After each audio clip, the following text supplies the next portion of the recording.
There you go. Welcome one, welcome all to the greatest show of them all. It is the NFC East Mixtape volume 125. I think you can listen to us on any one of the NFC East blog podcast networks here at SB Nation. You can also watch us on the Bleeding Green Nation YouTube channel or the Blog and the Boys YouTube channel, where you will see myself. I'm a little bit under the weather, RJ Ochoa, and himself representing the team that's going to lose to the worst baseball team to ever live. Philadelphia Phillies losing to the Angels on Wednesday. BLG, happy Wednesday for us and the listeners. That's a rare occasion that happens. I didn't know the Phillies could lose to themselves, considering they are the losingest team in all of sports. Interesting distinction there for the Angels. But I'm looking back at our last mixtape episode, since it has been a while. Have had some scheduling issues, I would say. And I'm looking here. I'm buying time. We haven't recorded since the 16th. Yeah, you're right. 125 is this episode. Yeah, so 125. We were not able to get off the ground last week, so apologies there. And we're not out in your Wednesday morning feed. This should be dropping on Wednesday afternoon. A little bit later than usual for our afternoon slide of BTB, but we're making lemonade here. So it's Wednesday for you. It's Wednesday for us. The rare situation where that happens to be true. 53-man rosters are effectively set across the NFL. There's still a little bit of settling in that has to happen. Practice squads getting filled out.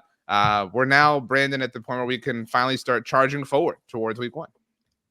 I feel like that was a Chargers pun, but it doesn't really make any sense. There's a lot to get to, RJ, that we have because we have not talked in so long.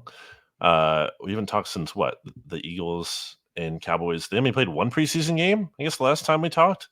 At that time, because we did not review the second one, and then they played a third one this past week, obviously. So a lot has happened.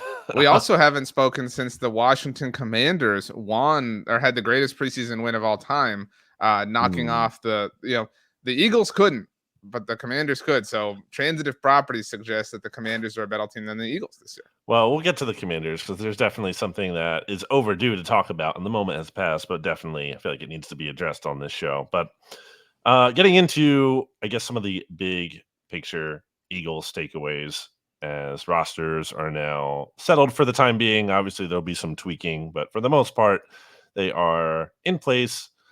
I think the big thing that people are looking at with the Eagles in terms of concerns, RJ, is the backup quarterback. Punter? Well, punter is definitely up there.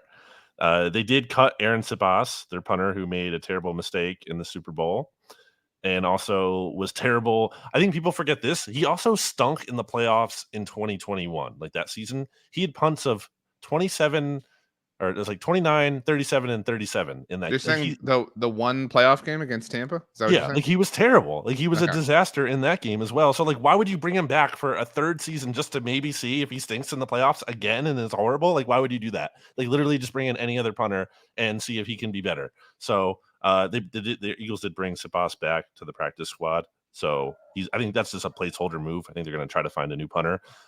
If punter is one of your biggest issues, that really says a lot about that you have a lot of other good things going on. I think the real biggest issue that I was going to get into before you brought up punter was backup quarterback, because Marcus Mariota did not look good in the preseason.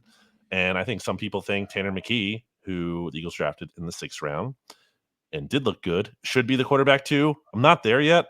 I think you have to give Mariota the benefit of the doubt in terms of his experience. And I do think he, for all his faults as a thrower, which is a big deal, he can still run the ball effectively. So that's something. I feel like you can, if he only has to play for, let's say, like one game, maybe you can get through that game where he only needs to throw like 18 passes or something, and you just run the heck out of the ball, including runs with him.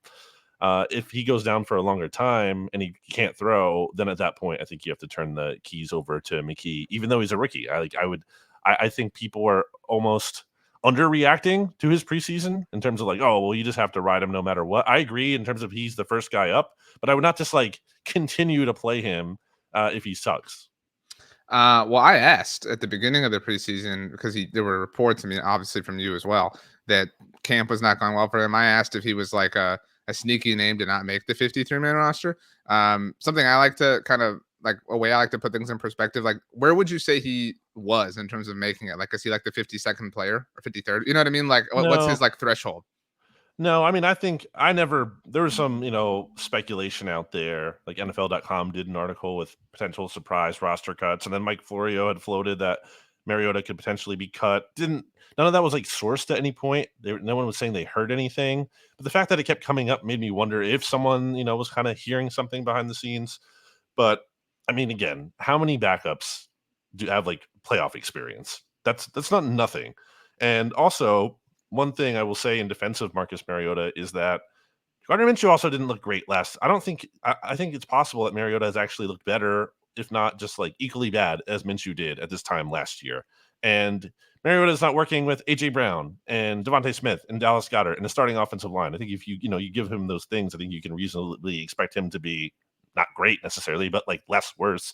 So yeah, I'm not as worried about that as others. And also, if he has to play for a long amount of time anyway, and your season's probably DOA. You know what I mean? It's not like you can realistically expect every backup to be Nick Foles, who wins the Super Bowl. Who's the best backup in the NFL? I was thinking about this one. I have an answer, but I don't even feel like supremely confident in my answer. Trey Lance, maybe? No, I'm kidding. We'll get to that. My answer is Andy Dalton. I mean, because you said like, well, you love Andy Dalton, but like to your point, like how many backups have like Mariota barely has playoff experience. You know what I'm saying? Like, and I'm not saying Andy's got like a lot games of like, is not nothing for a backup. I mean, that's what I'm saying. Like Andy Dalton has like a lot of starting experience in the regular season and in the playoffs. Again, not necessarily playoff wins, but again, I'm not like banking on the Panthers or anything. But it was an interesting question. Jacoby Brissett, I guess, is up there. I don't know. I suppose. Anyway, well, either way, Taylor Heineke. That's true. With his pretty good for a backup. Did he ever post the Jordans that he bought for beating the Eagles? All right. Anyway, well, why do you think about that so much? It's because if you're not going to post a picture, then it's worthless. You know what I'm saying? Like, for all the ones you get, like every time you buy one, you have to take a picture. Like with and so put you're it. Telling me you have Eagle shoes on your mind a lot. No, I'm saying I have Taylor Heineke's bit on my mind. Bringing it up. No, but what I'm saying is like what he should do is like how they'll give away the game balls and they'll put like on one of the like ends like the score that like he should share that. You know what I'm saying? Like I got these shoes because whatever. I just want to see the payoff. It means nothing if you're just talking about it aimlessly. So all right. Well, why don't I get to a positive? Because I brought up a negative about the Eagles. One of the positives is that Jalen Carter is seeming like the real deal. And look, you have to keep expectations for any rookie in check, especially when it comes to defensive linemen, like defensive tackles. You just don't see defensive tackles come into the NFL in like, all right, instant double-digit sack guy. That's just not the precedent at all. I think Jalen Carter has like 4.5 sacks and isn't obviously struggling. I think that's a really good season for him. I think it's possible he exceeds that. I think it's possible he just might be the exception. And don't just take it from me. Bo Wolf from The Athletic did a poll of not all of the players on the roster, but a lot of players on the Eagles roster. And he does this every year. It's a good like annual activity. He asked everyone, like, who do you think is going to have a big year? He doesn't, he's not like leading them into saying a certain name. He just asked them and he gets a big sample of players here. And a lot of players said Jalen Carter. And I think that's interesting because I don't think veterans are always just so like deferential to rookies like that. And it's not just that he's getting praised. It's like the extent of this praise. Look at what Rashad Penny had to say about Jalen Carter, RJ. This is the full quote. I'm a big fan of my running back room. I'm pretty sure the running back room. But if I just had to say anybody, I mean Jalen Carter, parentheses, laughs. I've never seen anything like that since playing against Aaron Donald. He's got the intangibles for sure. Like that's pretty crazy praise. And Penny's like a new guy too. Hasn't like he's been in here forever. And then you go on down the list, Jordan Mailata, Dallas Goedert, DeAndre Swift, like who played at Georgia. So, that's worth pointing out. But like this is very high praise. Lane Johnson in there as well. So I think Jalen Carter might be the real deal. I'm not denying that he's a talented football player by any stretch, and I'm not trying to be pessimistic, but like, whoa, teammates say their teammate is going to be really good in the upcoming NFL season. Like, I mean, again, I'm like, there's enough reason to believe without the fluff that is like Rashad Penny, referencing Aaron Donald. That's all I'm saying. He bulldozed Joel Bitonio to the ground. I don't know if we talked about that on the podcast since we last talked, but yeah, I saw him it was insane. Joel Bitonio. You're talking about a 5-time Um, Pro Bowler, a 2-time first team All Pro. Jalen Carter just shoves him into the ground. Like that's crazy. Can we talk about Albert O? We can. The Eagles made a trade as they are wont to do, and I don't know. I mean, he's probably gonna be like a fourth tight end here. I know you're not like hip to like you don't play fantasy or Madden or anything like that, but so I don't know if you know this. He's like really popular in that I mean, I realm. follow fantasy people on Twitter, so Right? I Like certainly see the conversation. there's like a hive. There's an Albert O hive that really believes he can be something special. I saw that, and that was one of the like, oh, he's gonna get waived, and then just kidding, like 7th round pick or whatever. What isn't even like a conditional 7th or something like that. Yeah, I don't know the conditions on that, but I did see there was a condition on both sides. Also, I feel like he is your new, in terms of the fantasy community, your new Rico Gathers. Is that a good comp? Well, he's been that. That's what I'm saying. Like Yeah. you're a little bit late to that if you're thinking he's just now that. That's like people have been saying that for a long time. He's also like on Madden, he's got some of the like high like he has one of the higher speed ratings of all tight ends. It's Well, like are on you Madden teams, it's a popular thing to get him to play tight end for your particular Madden team. are you familiar with his speed? Like he is like legitimately Yeah, I mean, insanely again, fast. I'm the one telling you this information, so What I don't 40 know. does he run then? If you know how I fast don't he know is, his 40 time, but I mean, he I runs a know that 4.49, and he's very he's fast. 6'5", 260. That's insane. That's very fast. You also have Isaiah Rodgers as a note here that you wanted to discuss. Isaiah Rodgers. I mean, I had that before. Like more interesting things happen, but kind of like it's a very Howie Roseman move. The Colts cut Isaiah Rodgers because of he gambled. Like okay, I forget. I forget. I think the specific bet he made was out there too. He bet like the over on like rushing yard. Like it's just it wasn't even like team wins. It was a very innocuous thing, and the Colts cut him to send a message or whatever. And now it's kind of like a fun thing for the Eagles because he's suspended for the whole season. He'll have to apply for reinstatement after this year. But basically, it's just like a free shot at this guy on your 90-man offseason roster next year. And Darius Slay, James Bradbury, both over 30. Why not add another young corner into the mix? He's 25 years old. He's had some success with kick returns. I think he was actually like PFF's something like he's like their highest graded cornerback last year, like something crazy. Obviously, smaller sample size and take the PFF grades for what they're worth. But taking a chance on a guy like that for basically no risk is a good move. Yeah, I mean it's interesting seeing a player that has that particular suspension like coveted by another NFL team. Like, especially with how hard the NFL has come down on players who have been involved in gambling. You would imagine that like they'd be like, nope, nobody can touch these players. But I mean, I guess Calvin Ridley did get traded to be fair. Right. But that's interesting. I really did think that was interesting. Anything else? Any surprise cuts or surprise keeps or anything like that on the Eagles end? We're still on Derek Barnett trade watch. It sounds like the Eagles. I don't think they're just rushing to trade him for anything, kind of like they did with our old friend Jalen Reagor, who got cut by the Vikings, by the way, and thus the Eagles cannot get a 2024 fourth round pick. Now it's going to stay at a 5th-round pick because there were conditions in there based on Jalen Reagor performance. But no, not really. I mean, we'll see if Barnett gets moved. I'm not expecting that, but I guess it's possible. The Eagles have a good roster. I don't know what else there's to say. They had a couple guys get claimed. Kayvon Wallace to the Cardinals. There's a Jonathan Gannon connection there. Josh Shields, offensive lineman to the Colts. There's a Shane Steichen connection there. Typically, when you have players who get claimed, that says, that's kind of like a good thing to say about your roster. On the flip side, if you don't claim players, typically it's because, well, one, you're good and you're low in the order like the Eagles are, but also it could be because like you don't need to claim players. Whereas the Cardinals, again, who are terrible, they claim 6 players. Well, they're claiming to like get looks at all these dudes. I mean, like the tank is so on. It's amazing how both Jonathan Gannon and Shane Steichen. I mean, well, obviously the Colts and Cardinals were disasters last year, but like I feel like they've only become bigger jokes like as the offseason has gone along. And I mean, my thoughts on the Colts are very clear, and I'm not advocating for paying a running back, but it feels like they messed up their running back situation way worse than anybody else did. You know what I mean?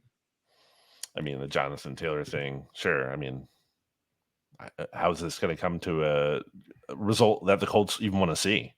Like, what's going to happen? They're not going to get anything for him, and he's also not going to get paid. Like, who wins? It's a lose. Everyone loses. No team gets him, so they don't bet. Like, it's just a lose. It's all lose situation. I mean, I don't know, but anyway, we don't need to talk about the Colts. They're bad. So, are we ready to move on from the Eagles? I guess so. So I know this has happened to you at certain points in your life with something going on, whatever. Excuse me. Like I said, a little bit under the weather.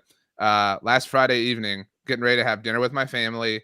Super excited. Chill Friday night. I was in the back of the house doing something real quick. I was coming in to sit down and eat, and then I get the alert that the Cowboys have traded for Trey Lance, and like actually at that moment, my phone blew up for like a variety of reasons. But among the things were texts and slacks from all of our friends and coworkers. Like Pete Sweeney texted me, it was like RIP Friday night. Justice Mosqueda slacked me, was like good luck. Like everybody was just like everybody kind of knows like what that is. You and Stats are blowing me up, and like you just can't get to everything. But it was a real shock in the moment that I think has aged well over the last whatever it's been now, 4 days, 5 days. And so yeah, Trey Lance is a Cowboy. Will Greer is not. That was the kind of story going into Saturday night's preseason finale, was that he was not going to be on the team. He balled out, had 4 total touchdowns. I don't know if you saw on Wednesday, he signed with the Bengals practice squad. So they're obviously in a bit of a tenuous situation. We don't know exactly what the situation is with Joe Burrow.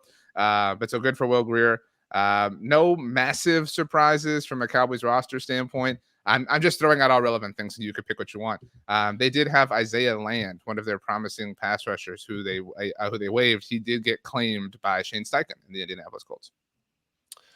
The Trey Lance thing is very funny for listeners of our podcast, but also the Once Upon a Time, the Look Ahead, as well as people know our good friend Rob Stats Guerrera, because there's no bigger Trey Lance guy than Stats. And this is an important piece of context. Last year, I think it was July 4th last year. That's right. Yeah, you, me, Stats, and Pete. We did. I think we each ultimately we each picked 5 players that we thought could win MVP for last season. And I think it was a draft. And I believe, correct me if I'm wrong, Stats is like first or second pick was Trey Lance. I don't think it was first pick, but it was way too high. And he shouldn't have been there at all. Yeah, it was ridiculous. At the time, that's not just hindsight, obviously. Like right. At the time, we all thought that was insane. Right. And because his logic was like, I'm not trying to rag on Stats, but his logic was like, well, if Jimmy G can do it, then Trey Lance has to be better. It's like, well, what if he's not, though? What if he's just worse? The logic was fair, because like my logic behind picking Kirk Cousins last year was that I thought Justin Jefferson would have a stupid monster season, which he did. And that would, generally when something like that happens, like that player gets offensive player of the year and the quarterback benefits by way of things like MVP. So that was my line of thought with Kirk.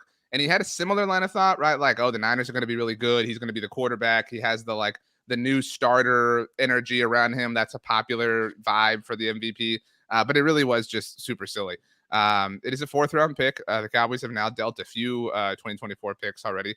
And they're expected to get a couple of comp picks as well. This is an interesting thing. I think so. It's important context for the would-be trolls, aka you. Dak Prescott, his cap number for next year is almost $60 million. That's 60. He has a no tag clause. He has a no trade clause. The idea of anybody other than Dak Prescott being the starting quarterback for the Cowboys, not just in 2024, but in 25, 26, and 27 is not fathomable right now. People would have said the same thing about Carson Wentz when the Eagles. Well, I mean, but that's just the reality of I'm telling you that, like, could context change? Absolutely. Eagles took the biggest dead cap hit in NFL history. Again, I'm not saying it's impossible, because to your point, it's literally happened. But like on paper, that's what it looks like. And what's more is the Cowboys will have to decide in the offseason, after probably not seeing Trey Lance at all, if they want to pick up his 5th-year option in an offseason where they are going to give Dak Prescott an enormous amount of money. So they're going to have all that money tied up in 2 quarterbacks. That seems unlikely to me. The most likely sort of path for this, and sorry to BTBers who have heard our conversations about this, Brandon insisted on talking about this. But it's not only Cowboys fans who listen to the show. No, I understand. But the most likely path is that next year Trey Lance battles it out with Cooper Rush, because the Cowboys can't get out of his deal that they gave him this offseason to be the primary backup quarterback for the team, and that Trey enters a contract year. If he balls out for whatever reason in the preseason, they're able to flip him. Who knows? That's the way I see this most likely unfolding 99 out of 100 times. My problem with the, evaluation of Trey Lance, or I think my problem with stats, and maybe this could carry over into people who believe it for the Cowboys as well, is like just because Trey Lance was taken third overall doesn't necessarily mean he's a great player. I think people have, at least stats does, in my mind, have a really hard time like separating that thing. It's possible the 49ers took a player who should have never gone in that spot. And also, it's possible that even though he hasn't played a lot and hasn't got a lot of reps, it's not just, I think the problem is like, you're like, oh, it's the mixed mystery box. It could be anything. Well, yeah, that means it also could be terrible. And also, you can know that because if he was just so good, then why is he losing or at least not clearly winning, not clearly leaving no doubt that he's head and shoulders above Sam freaking Darnold? Like, why can't he do that? I don't want to hear that it was rigged for Darnold to win and Lance couldn't have done anything. That's BS. Lance absolutely could have gone out there and made it undeniable that he was better than Darnold, and he didn't do that. There's there's an old adage, I'm sure you've heard this before, that most players have to prove that they can play in the NFL, right? But if you're a first round pick and if you're a first round quarterback specifically, you have to prove that you can't play, right? Like for people to kind of stop giving you chances. I think Sam Darnold is an example of that, right? Like he was a former third overall pick himself. And so like because of that draft status, that will always follow you and always kind of lend to someone giving you the benefit of the doubt, saying, well, I don't know, man, back in Darnold's case 2018 and Lance's case 21, like that team thought this and that, whatever. I mean, I agree with you, but look, like all that aside, like that's the Niners issue. Like the Cowboys aren't the ones on the getting into the Cowboys part of it all. I think it's an interesting move to parse because I think you can say, hey, from the Cowboys perspective, this is a relatively low cost to take on the upside of Trey Lance, which there is still theoretical upside. And for the cost of a fourth, yeah, you're interested to take a look at that. He's only still 23 years old. That's pretty crazy. He turned 23 in May. So yeah, I'm not saying the book is closed on him. The Cowboys have talked for 3 years now about drafting a quarterback, and it just hasn't happened. The last quarterback they drafted was Ben DiNucci in the 7th round of the 2020 draft. And so they talk about that every year. That is, I really don't know if you know this, but that's a Mike McCarthy staple, is to kind of always have a third dude who you're developing. And we saw Josh Dobbs get traded, right? We've seen in the past Gardner Minshew get traded. I even told you that time that I loved the Gardner Minshew trade. So from that standpoint, like a super low cost, this is and will always be a game in a league where the quarterbacks are the most valuable assets. So for an incredibly low price, if you can potentially unearth something, and if he does turn into your starter, great. If he turns into somebody and you deal with whatever that is, if that really does come to pass, or if he turns into a commodity that you can flip for something else, awesome. But I mean, I think, so it's important to contextualize the emergency third quarterback rule, which I know you know about because the Niners had some thoughts about this over the offseason. So if anyone doesn't know, because sometimes people, they think they know these rules, but they don't. If you have a third quarterback on your 53-man roster, they do not count against your 46-man active game day roster. However, they can enter the game if your starting your first two quarterbacks are both injured, which is, again, the situation that plagued the Niners in the NFC Championship game. So Trey Lance now serves in that capacity, right? He gets to dress every week. And I'm not saying that he's awesome, but like who's a QB3 in the NFL that's better than that or has a higher ceiling than that? Nobody. I mean, and so to get that for a 4th round pick, I mean, if you can deal with the silly trolls and headlines and narratives or whatever, it's totally worth it. It's a smart thing. I was initially upset because I was annoyed at all of the like conversation, but it's an indication of a team that's always thinking and always planning. That's the upside.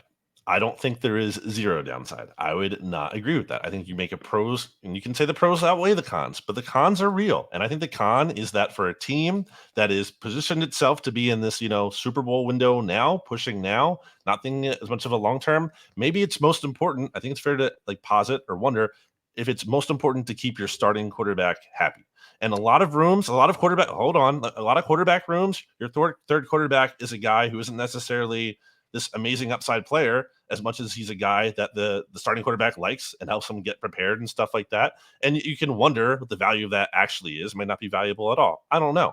But I think it's not nothing. It is more than nothing that Dak Prescott clearly wasn't thrilled with this move, not just from a standpoint. I think you will say that too much is being made of Lance being brought in as much as Will Grier just going out in this environment where it wasn't even anything like Merritt had the most thing to do with it. It's just about we just want upside. We don't care about necessarily who deserved that third quarterback spot or his value to the team in the role that he played, that Dak seemed to like at some level. I don't think he would say what he said without having some kind of feelings like that. So I think that is the downside. It could create not like this massive rift, the entire locker room falls apart, but it's an unnecessarily like bad thing that the Cowboys might be welcoming. So to clarify, and we've done our best at BTB to contextualize this, it does seem like the primary emotion, and these are like, this is my assessment from Dak Prescott's comments Saturday night after the game that he called, by the way, did a great job as the team's offense. That was really cool. Like, I think that's cool when teams do stuff like that.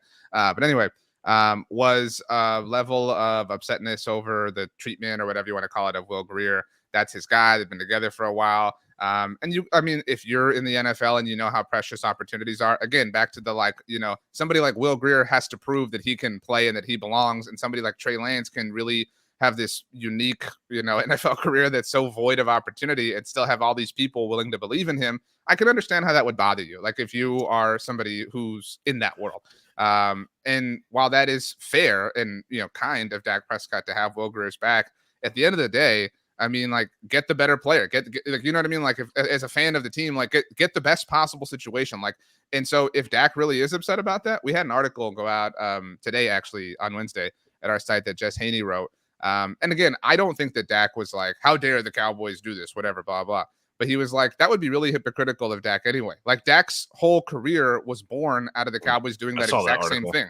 Mm-hmm. And then it actually happened with, Kellen Moore getting hurt, Antonio Romo getting hurt. So I don't think there's a rift or anything like that.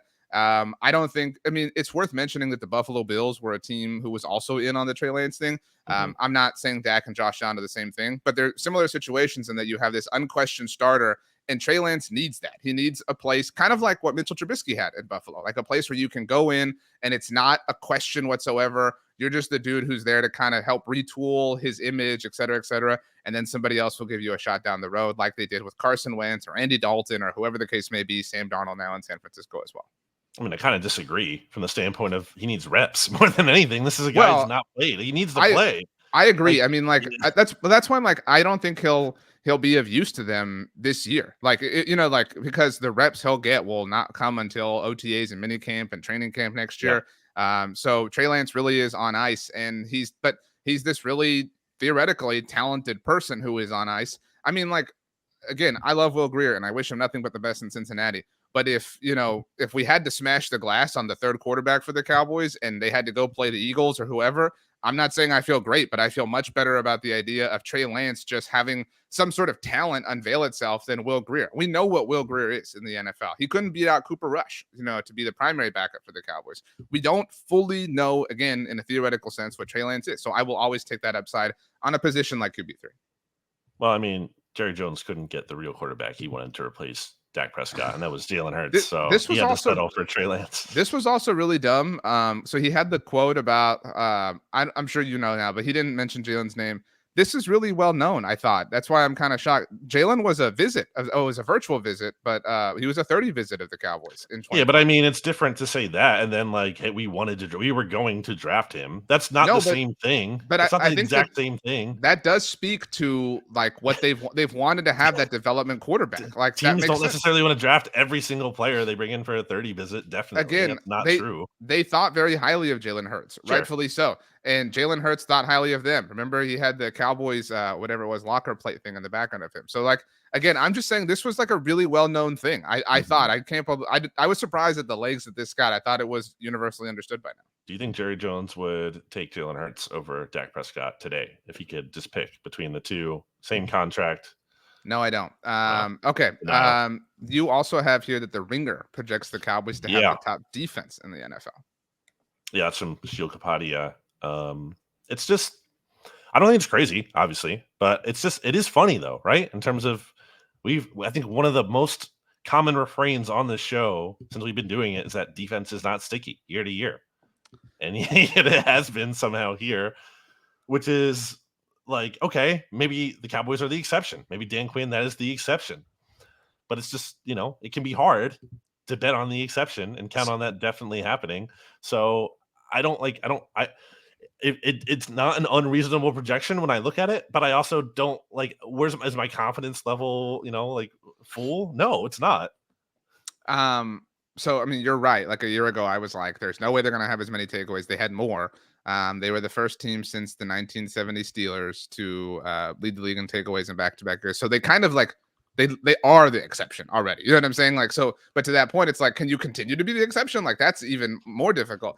I do. So I agree with our point, obviously, that it's difficult for defenses or defensive success to stick. But think about like the Niners. Like we've seen this like kind of little mini run where they haven't been the best defense in the NFL for like the last 5 years, but they've consistently been in that mix. Like I think that's a fair kind of expectation for the Cowboys and what they're doing. It certainly helps that they have talented players like Micah Parsons and Trayvon Diggs and whatever. But I think I don't know that I think they'll be the best defense in the NFL. I certainly think that's possible, but I do think that they're the best defense in the NFC East, which is applicable to this conversation at least. I mean, I don't know that it's saying much. Well, no, I mean, the Eagles had an amazing defense last year. That's what I'm saying. Like, yeah, but I think this isn't meant to be a shot, but like because of the talent changeover or turnover, like, and the loss of Jonathan Gannon, even though he sucked and was terrible and blah blah, like I think it's more likely that the Eagles regress to the mean than the Like, who did the Cowboys lose defensively? You know what I mean? Like that was a big deal. Was that Dan Quinn returned? That they got all their Leighton Vander Esch, Donovan Wilson came back. They added. It was it's worth mentioning that since we last recorded, DeMarvion Overshown tore his ACL in the preseason game in Seattle. He was expected to be a big contributor. But something that's really interesting: how many linebackers are on the Eagles 53-man roster? They currently have 3, although they've been using one of their safeties kind of in a hybrid linebacker role. That's the new way in the NFL. I mean, the Cowboys have 3 off-ball linebackers on their team, and they have Marquise Bell, who's creeping up, playing in the box, whatever. They have J-Ron Curse, who can do the same thing. Like, I wouldn't be shocked if like for most of the season the Cowboys roll out with like 5 safeties. Like, you know what I mean? That's just kind of the new age, defensive way to roll in the NFL. All right, I feel like have we gone proper time on the Cowboys? Yes, 15 minutes. All right, let's take a break and hear a word from our sponsors. Welcome back. While we were gone, Brandon, you told me your thoughts on the Barbie movie. I've not seen it yet. My friends Jess and Emma still want. I think they want me to go with them specifically, but they definitely want me to see it. But I have not seen it yet. What do you think our sponsors would say if they could only say one word? Since we're hearing one word from them, Barbie. That would be the word in this case. Not a sponsor though. I don't know. It's true. Maybe we get Barbie to sponsor us. Yeah, but will we get the toy or the movie? Why not both? Go for it all. That's more than one word, though. You know what I mean? But you said Barbie. That's fair. All encompassing. I really do want to see it. I don't know when I'll get to. It's usually like I have to wait till. I can't believe you haven't yet. I haven't been to the movies. I thought about this like 6 months ago. The last movie I saw in theaters was Avengers Endgame. That was the last movie I saw in theaters. I do remember you saying this before. So that's what I'm saying. Like, I'm not opposed to seeing it. It's just, like where I'm at in life, like you've got to be streamable. Like I haven't seen the Flash movie, and I know that there's like mixed reviews on this, but it hit HBO Max, or I guess it's called Max now. So I'm excited to finally get to see it. You're doing the Twitter thing, but with HBO Max. Yeah, I've done that joke too many times now to where like I hate myself every time. I'm like, oh yeah, on Twitter, or I guess we're calling just call it the name that makes sense. Max does not make sense. That is not descriptive. That's confusing. Just call it, and it's HBO anyway. Just call it HBO Max. The only thing I would push back against you on with that is they have properties that aren't just HBO. So it's fair to call it something that like is representative of what the product really is. Like if you call it HBO Max, it's not. It's more than that. No, it is. Definitely is. I guess that's true though for like Disney Plus because they like Marvel things. I know that's owned by Disney, but been checking out Ahsoka. I'm a couple episodes in. No spoilers, but yeah, we watched the first 2 episodes. I'm very intrigued, like conceptually, about the season, but I'm more intrigued than I am like satisfied, I should say, to this point. Have you seen Secret Invasion? I watched like half of the first episode, and I have just had not even a desire to go back to it. Yeah. And I'm like a completionist, and I feel like I have to because I like to see everything, but it's a tough time based on some of the things I had read about it as well. Yeah, I think I told Steven this. I finally watched Guardians of the Galaxy Volume 3. Again, I would have loved to have seen it in theaters, but so once it was finally streamable, dude, holy crap, it ruled. It was amazing. So yeah. Liked it for sure. I like when Marvel does movies that are like its own genre. It's not just like another superhero movie. It's like a superhero movie, but it's like a summer blockbuster. Like it has Right. a different. It lives in its own world in addition to being a Marvel movie. Last thing, and then we can get to the Giants. That song "Dog Days Are Over" by I'm Florence and the blanking. Machine. Thank you. That's the like ultimate final montage It of a really movie song. is. Like it was so perfect. But it could work for anything. You know what I mean? Like any kind of group celebration, it would be great for it. It's a good call by you. They have another great song that I really like. Shake It Off. Thank you. Good job. Look at you. Maybe one of those will be my songs today. Who knows? But anyway, the New York Football Giants. Jalen Hyatt looks like he's a real thing. It's a bummer. Yeah, we've been seeing that. I mean, I think you brought this up on the SB Nation NFL show. What do you say about him? Something like, yeah, this shouldn't be surprising. This was like a highly rated guy, and maybe people overthought it. And yeah, it was like Sam Howell. What like you talked about, like it was, if he had gone out the year before, you know what I mean, that he ultimately did, that there was a lot more hype around him. Like a year ago when college football was starting, everybody was like Jalen Hyatt, and then sometimes the draft process can lead to scouts and evaluators like falling in love with certain things and falling out of love with others. And yeah, it turns out the really good football player is a really good football player. It's funny though, some of that. It's like, well, what if this really fast, incredible deep threat like isn't good at running a 10-yard curl route? Like, what are we talking about here? Who cares? Like, shut up. Like, if he can be really effective, like it's like, oh, he's a one-trick pony. Okay, like people used to say that about Deshaun Jackson, one-trick pony. First of all, not true. Second of all, he does that one trick really, really well. Even if it were true, that's fine. You know what I mean? Like, I'm super fine with the trick that is a 75-yard touchdown every game. Yeah, for sure. I do worry about Hyatt. I do think he could. I think the Giants are like due for their own, because like they were tortured by Deshaun so much. I feel like they're due for their own version of that, and I am worried that I obviously have to see it to fully believe that Hyatt is going to be someone of Deshaun's level. But I feel like he's going to be, even if he's not that consistent, he's still going to be like an annoying player to have to deal with. He might just pop up every once in a while, and like later career Deshaun, basically, who tortured the Cowboys as recently as 2021 Thanksgiving with the Raiders. Did you? And you predicted that, by the way. I did. Did you see accurate that Hyatt changed numbers? I was so pumped because he had number 84. Oh, wow. It's a great jersey number for a receiver. He switched to 13, so which is fine. It's okay. Yeah, it's still good, but I would have preferred him staying in 84 personally. I think his game, like a fast guy, I'd rather see in the teens as opposed to like a bigger, like an AJ Brown, who's funny. Oh, AJ'd be a great 84. But, yeah, totally, or 81, yeah. Like Theo's number. Like great makes point. So much sense. Although the Eagles 8 font isn't great, so that's its own whole thing. But yeah, in a vacuum, if we're talking about the jersey number analytics, jersey number analytics of it all. So Jalen Hyatt, Wan'Dale Robinson activated from the PUP list. Jamison Crowder is out. None of that's really shocking. It's not shocking, but it's big, like the Robinson thing, because he was coming on a little bit, but right before he got hurt, it would have been interesting to see if he could have stayed healthy. And not that that makes a world's difference for where the Giants season ultimately ended up, but I think he was starting to come on a little bit. So I'm interested to see that. How about this note? It's not in the sheet. I think, if I'm not mistaken, I believe Daniel Jones was the second or third highest graded quarterback by PFF in the preseason. Are you buying or selling that, RJ? I saw a tweet from a great account, Cowboy Stats and Graphics. So I'm making this up, but he had charted like the completions or whatever that had happened throughout Giants camp, and most of them were to like tight ends and running backs. Well, Darren Waller. Yeah, but I mean, like generally, like underneath stuff. You know what I mean? Like nothing's really like even Jalen Hyatt can be amazing, but like if Daniel Jones isn't pulling the trigger, like it really doesn't matter. You know what I'm saying? So I don't know. I mean, I stand by the fact that it was the right decision to pay Daniel Jones. They handled the Saquon thing well. The Giants did. I mean, so now it's just time. They're still rebuilding. Like it's important to keep that context. They were a playoff team last year. They won a playoff game, but they're only in year 2 of Brian Daboll. Like these things take time to fully take off. Looking at their roster on our lads, their depth chart, and yeah, the receivers just aren't. No one's scaring you. They might have passable receivers, guys who are fine. I think Hyatt makes sense as a guy who scares you as a deep threat, but he's not like a volume target. You're not like, oh no, he's going to catch 7 passes against us. Like that's not his kind of game. At least I don't think at this point.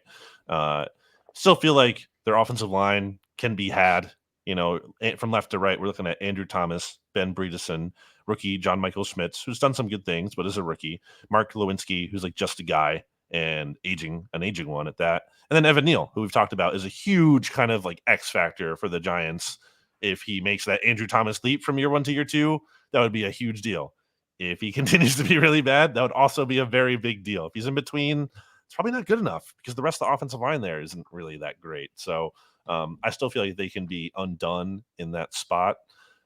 Defensively, I think it's a group that is there a superstar in the mix here? I mean, Dexter Lawrence, right? We'll put him up there. But who else? Who's like the most second scary player to you on the Giants defensive side of the ball? The answer should be Kayvon Thibodeau. He should actually be number 1.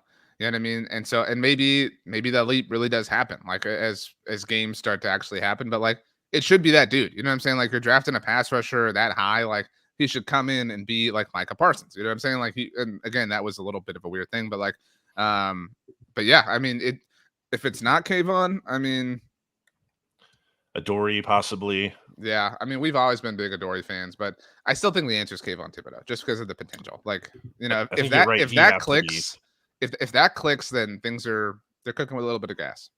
I mean, both Evan Neal and Kayvon Thibodeau, which unsurprisingly were the top picks for the Giants last year, but like definitely at least one has to hit. If they both don't hit, then we're not cooking with gas.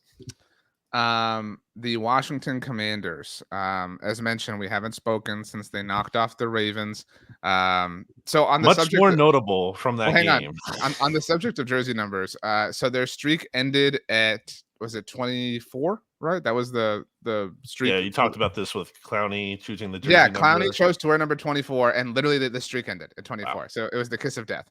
But so the streak ended. It really was fun. I mean, I really did enjoy the like fanfare of the streak ending. It was cool that it was on the Monday night broadcast. Like it did kind of feel like a normal Monday night game, even though it was a preseason game. I guess though, you really want to talk about the Josh Harris handshake. I mean, come on, it was really awkward. that was really bad, really awkward. Just like, in what world would that be? Like, look, I'm definitely awkward. I'm not going to sit here and say I'm the smoothest operator. Shout out to Sade. But like, what context would that be a handshake in the middle of an interview, in like the middle of a question? It wasn't like, all right, and we'll see you later. There's no natural endpoint. Like you're in the middle of a conversation. It's so bad, dude. The best part was how much conviction he had. You know what I mean? Like he just like went for it. You know what I'm saying? Like, I also think the best part is like Troy Aikman like seeing it, but also like not necessarily looking, like making eyes down at it, but like knowing it happened, and he just kind of smiles, and he's like trying to look at Joe Buck to like get his attention or like acknowledge it, but like Joe Buck just won't look anywhere at anyone. It was the toughest of tough scenes for Josh Harris. But tell me that's a good vibes owner right there, dude. Well, the vibes are his team. Then get rid of him with the Sixers. Oh, this guy! Really I want to. Yeah, thank you. I would love to. That is the dumbest thing that you're so upset about this. But Sam Howell looks legit. I mean, like. People overreacted. People overreacted to him. It's all like expectation and relative. Everyone was like ready to crown him, and that was too much. People went way too overboard. But then they overreacted to going overboard. Like, oh, actually, he sucks. So it's like maybe not. Maybe he's just not as good as you originally thought, but he's still like okay. And I liked that pick for the Commanders at the time. I thought that where they got him was like a reasonable risk to take, especially Carson Wentz was the starter at the time, and it felt like they're going to have some kind of pivot plan in place. How many quarterbacks are going to be better than him? What's his ceiling? I still think there are real questions about that. But I do think there's, in a very small sample size, I think there's enough to say he's not like a total joke, laughable starter. Yeah, I mean, like, would you rather have Sam Howell or like Desmond Ridder right now? Based on what I've seen, Howell. Again, like small sample size, but Howell. Sam Howell or Josh Dobbs. It's not good if you can't think. I mean, it totally depends on the context. If we're talking about to win one game, I'll take Josh Dobbs. But if we're talking about where the Commanders are right now, yeah, easily Sam Howell. Yeah, I'm interested. I'm very, very interested to see this happen. Now, the streak ending was very cool, but it may have come at a price. Ron Rivera flew a little close to the sun. Terry McLaurin there's concern that he could miss the opener. If he misses just the opener, I don't think it's the biggest deal in the world. But if this is a thing that lingers, and then and next year, like in March and April, he's got to do his like normal media rounds. He's got to be like, yeah, I just was never right after that preseason game. Like that would be super annoying if you're a Washington fan. I think that's the concern. I think you hit the nail on the head there. It's not like, oh, he's going to miss 10 games. No, that's not the point. The point is like, what if this is kind of just a thing that carries over and it just never gets right fully? And at the same time, like, how much does it matter anyway in terms of what are the Commanders really competing for this year? Like, what is their ceiling? Can they win the division? I guess. Like, I think that's if you're talking about absolute ceiling, the very best case scenario. That's probably the very best case scenario, but okay, what are you doing after that? Like, and that's also probably a situation where the Cowboys and or Eagles are like totally crumbling. You're winning the division in that situation where the teams aren't as good as you thought they were, as opposed to you're just totally the juggernaut and outshining them. So, the McLaurin injury looms large, especially as it relates to the guy we just talked about, Sam Howell, having that A1 alpha receiver, as we've seen. Especially last year in the NFL, when you talked about how dumb it was for all these teams to get these difference-making receivers, actually made a big difference for those teams. When you look at Tua's development, when you look at Jalen Hurts' development, is there anyone else I'm forgetting? I'm sure there was in there. I was thinking those are the big ones. While you were speaking, I was thinking, because we brought up Josh Dobbs, I'm so grateful that the Commanders are not tanking. Like if Caleb Williams wound up a Commander next year, that would suck. You know what I'm saying? Like, we had them going pretty bad though. We both think they're going to be pretty bad. Are just coughing. But there's a difference between being pretty bad and like what the Cardinals are. You know what I'm saying? Like the Cardinals are in a very, very strange state. And the Colts. I think the Colts are going to stink. So sorry, I saw a quote from Chris Ballard speaking of the Colts that like made me laugh, and I wanted to check the validity of it. So he said, I'm looking at an update on Twitter. He said he won't quit on his relationship with Jonathan Taylor. Relationships are repairable. We have work to do on it. And apparently was asked why they're not paying Jonathan Taylor. And his quote was, "We won 4 games last year." Yeah. I don't know that I've ever been more right about anything as I was about Chris Ballard and the Colts last year. So one thing we forgot to get to with the Giants, I saw something on Twitter that just reminded me of this. How many captains do they have, RJ? Did you see this? I saw it was like 20% of the roster. I saw somebody put 10. I don't know I don't know how that's possible, because I remember distinctly, like it was like 2016. The Cowboys wanted to have, I think it was like 7, and you could only have 6. And I remember Jason Garrett at his press conference saying that they asked the NFL for a 7th and they said no. But I remember discovering that the Patriots had 7 that year. And so it's kind of like, well, why do they get 7? Like there should be a limit. Like if you can just be like, oh, we're going to go with 10 this year, then that's meaningless. You know what I'm saying? Like that's what makes it precious is that there's only 6 or whatever it is every year. It's 18.867924528 etc. % of the roster is a team captain. Like, what are we doing? They did expand it, I think, during COVID. I don't know if you just said that, but I remember that being a thing for some reason. But that was because, in theory, like guys weren't going to potentially be available, so they wanted to have a lot in that event. But that's not the situation anymore. So it's not like the biggest thing. I'm bringing it up, so it's silly. It's a little football cliche. It's just weird.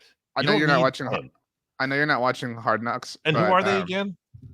I need to look this up. I don't know all 18 or whatever. Like they're 10. I know you're not watching Hard Knocks, but on this week's episode, the Jets defensive linemen, they all put links on a chain, and as they did, everyone as they like screwed it on said, "I will not be the weakest link." And it was one of those things that they dropped through the floor. It was like, maybe if you were like in the moment, it was cool, but it was just kind of awkward to watch on TV. Daniel Jones, Saquon, Andrew Thomas, Darren Waller, Dexter Lawrence, Leonard Williams, Bobby Okereke. Sorry, been getting that name wrong. Adoree Jackson. Oh yeah, I got it wrong a little while ago. Apologies. Xavier McKinney and Graham Gano. So obviously those like are players in a vacuum relative to the Giants who would naturally be captains, but like all of them, you need a 10th captain and your kicker. Like, what are we doing here? I didn't like it at first, but Mike McCarthy has rotating captains. So every week there's a new, offensive, defensive, and special teams captain. I kind of like that. But like, I like that it's like you limit it for that game. You know what I'm saying? Like, and it gives everyone like a chance to be like center stage. That's kind of cool. And like he'll do Like when Jordan Lewis is playing the Lions, he's from Michigan. You know what I'm saying? Like stuff like that. Like I think that's cool. So I always hated how the Eagles didn't do captains for a long time because they wouldn't have the C patches. Like I just think that's fun though to like see a jersey I with agree. the gold C eventually because that means a lot. It takes a lot of years to get to that level. Like it takes what 5 years I think of being a captain. Like that says something. So in case anyone doesn't know, the C there are stars underneath it, and it's 4 they're stars. gold. They're gold every year you've been a captain. So like if you're in your second year of captaincy, you have 2 gold stars and 2 white ones, and then after the 4th year, the whole patch is gold, like Yeah. the C and the square and Yep. all the stars, because it's your 5th year. To your point. And for some jerseys, that looks really cool. Like certain teams, that really works for. I guess like maybe the Saints. I thought Drew Brees that always looked good for because they're like yellow and black. Like it matches anyway. Other teams maybe not as much. Looks kind of good on the Packers as well. You should be able to change that. You should be able to change it from gold if you have like a color that. Well, it should just be like it should be non-white. You know what I'm saying? Like it should be a pronounced color, which would be cool. But I also, like you mentioned Drew Brees, sometimes players end up with too many patches. You know what I mean? Like they have something for the team or like they're honoring something. Or the Walter like, Payton Man of the Year patch, which Dak will have now. They have, well, that's kind of cool. Like that, you know what I mean? That's I a like career that. I accomplishment. agree. But I'm saying it's part of the equation there. But it's like, okay, the Chiefs, like, do we really need the AFC logo, like, or whatever it is, like the AFL patch? You know what I mean? You may have like, forgotten which league they play in. Yeah, like that's let's move on at this point. Like stuff like that. That one's doing nothing for me. You know what I'm saying? Like, there's like 5 people who have the Walter Payton one. That one's cool. The owner initials is come on, like let's. I'm okay with that if you want to do it on your sleeve. You know what I mean? Like the Bears and the Lions. I mean, I'm okay with that. I'm being hypocritical because if I own the team, I would put my initials on there. I get like who cares? But is it objectively a cool move? No, it's not. No one cares. Players don't. Okay, let's why is GSH on the Bears? Like I know why, but I'm saying like people are gonna be like, why is that on there? And they're gonna look it up and be like, oh, who cares? Speaking of, did you know that the Bears changed their primary logo this year? The Bears. Well, no, their logo, not phrase. Like their primary logo was always the C, like the Chicago C. It's now the bear, like the caricature or whatever. So like that's their primary logo. Everybody has the primary and the secondary logos. You know what I'm saying? So they switched. Wow. Does the P on the Phillies cap stand for Philadelphia or Phillies? Both. Let's do our songs. Rachel got hers in early. Shout out to her. Her song for the week is Suit and Tie by Justin Timberlake and Jay-Z. An incredible song. So well done, Rachel. Wow. Definitely have to listen to that. You've never heard the song before? I have to be honest. Probably have heard it, but have not heard it in a long time. Or if I have, it's one of those songs that I know in my head, but don't know the name of necessarily. What's your pick? I mentioned I'm under the weather, so I'm kind of tapped out from a mental energy standpoint. I'm going to go with Dog Days Are Over by Florence and the Machine. We also need it represented on the playlist at this point, so I'll fall on that grenade for this week. It also makes sense from a standpoint of like the dog days of summer basically are over, and we're moving on to the regular season. No more training camp, no more preseason. We're on to the real thing soon enough. Still have what, like how many days? More than 8 days until Lions Chiefs. Okay. It's going to be so funny when the Chiefs blow them out and all this Lions love is just like over. Yeah. You're going to take the Chiefs to cover. What is the line right now? I bet you it's like, I think it was like 8.5, 7.5. I'm pulling it up, but that's, I'm going to say 7.5. It is 6.5. It dropped. I think it was 7.5 earlier. I will totally lay 6.5 points. Absolutely. That's yeah, I think you have to. 7.5 is a little tricky though, right? Like you wouldn't feel as good about that. I would feel totally fine. Yeah. Would you do 8.5? A 2-score game? I'd go up to 9.5. I'd take 9.5. That's it though. Wow. That's a big line. The Commanders are 7-point favorites against the Cardinals. Chiefs are notoriously not good at covering the spread too. By the way, I just wanted to get these spreads out of the way. Eagles 3.5-point favorites against the Patriots. And the Cowboys 3-point favorites over the Giants. So, but the Commanders are playing the Giants. The Commanders are playing. So this is important. I don't know if you believe that Kyler Murray is going to play at all this season. Obviously, that's kind of a touch situation. What's the point? I don't know, but either way, he's on the PUP list, so he can't play the first 4 games of the season, no matter what. Right. This is relevant because the first 3 weeks of the season for the Cardinals are at Washington, and then the Giants and the Cowboys. So Kyler Murray definitely not playing those 3 games. Obviously, Colt McCoy's not either since they waived him or cut him. But so Philadelphia, the only team that could see Kyler Murray. Additionally, the NFC East plays the AFC East this year, and the Commanders are the only team who plays the Buffalo Bills within the first 4 weeks of the regular season, and Von Miller is on the pup list. So they will definitely avoid him, and obviously remains to be seen if the other three teams could still see him. Well, I am excited, obviously, for the start of the season. So maybe it doesn't make sense in some ways, but I'm also ready, as you can see, if you're watching this on the Bleeding Green Nation YouTube channel or the Blogging the Boys YouTube channel, ready for Phillies baseball in October, baby. So I have to go with a classic that everyone's going to love. It's time to Wake Me Up When September Ends by Green Day. This would have been more apt a month from now. No. You know I'm saying? Makes sense now. This would have made sense when it was ending. No, it makes sense now because I want to go to bed for a month and then wake me up when October. Let's get to that. Let's get to the end of September. Let's get to the honestly, can we just all admit that October is the best month of the year and it's the only month that matters out of all 12?